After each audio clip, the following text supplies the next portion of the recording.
আসসালামু আলাইকুম viewers, welcome back to my another new video.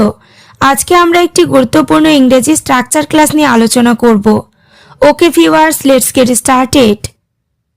শুধু শুধু তুমি আমাকে অপমান করলে। এমনি এমনি কোনো কিছু হয় না। বেকার বেকার আমাকে দিয়ে কাজটি করিয়ে নিলে। অকারণে বেশি কথা বলো না। আমরা দৈনন্দিন জীবনে এই ধরনের বাক্যগুলি ব্যবহার করে থাকি। স্ট্রাকচার ব্যবহার করে কিভাবে বাক্যগুলিকে বলবো সেটি দেখে নিই। স্ট্রাকচারটি হলো any sentence plus without cause. শুধু শুধু অথবা এমনি এমনি অথবা অকারণে অর্থে স্ট্রাকচারটি ব্যবহার করব। এবার আমরা কয়েকটি এক্সাম্পল দেখে নেব। শুধু শুধু তুমি আমাকে অপমান করলে।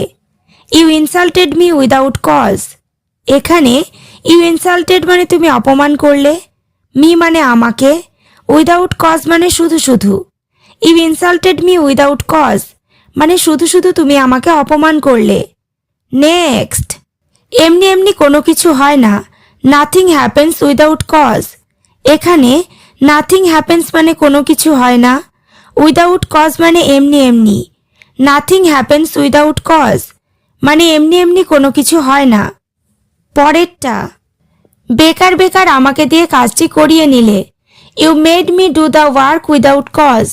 এখানে মেড মি ডু মানে আমাকে দিয়ে করিয়ে নিলে, দ্য ওয়ার্ক মানে কাজটি, উইদাউট কজ মানে বেকার বেকার।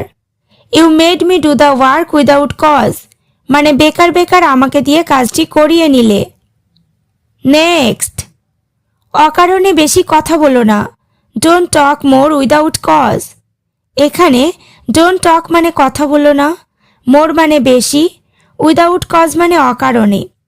Don't talk more without cause মানে অকারণে বেশি কথা বলো না। এবার তোমরা স্ট্রাকচার ক্লাসটি ভালোভাবে বুঝতে পেরেছো। তাহলে শুধু শুধু ওখানে যেও না। আমি কথাটা এমনি এমনি বলিনি। বেকার বেকার আমি কষ্ট করলাম। বাক্যগুলি ইংরেজিতে কি হবে কমেন্ট করে জানিও। ওকে ভিউয়ার্স, আজ এই পর্যন্ত। চ্যানেলটিতে নতুন হলে চ্যানেলটি সাবস্ক্রাইব করো, লাইক শেয়ার কমেন্ট করতে ভুলো না।